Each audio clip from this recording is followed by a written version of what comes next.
Friends, PRAN fry சிம்பிளாக எப்படி பண்ணுறதுன்னு பார்க்கலாம். ஃப்ரை பண்ணுறதுக்கு 1/2 kg ப்ரான் எடுத்திருக்கேன்.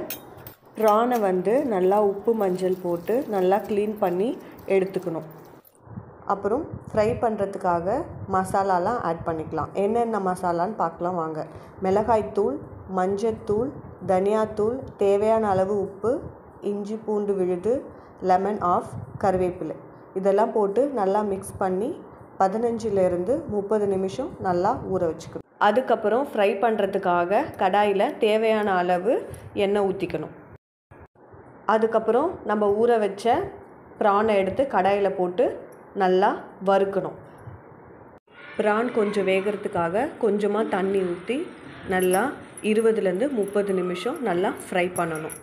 A few moments later. Prawn வந்து நல்லா பொன்னிறமாக மாறினதுக்கப்புறம் நம்ம எடுத்து சர்வ் பண்ணிக்கலாம்.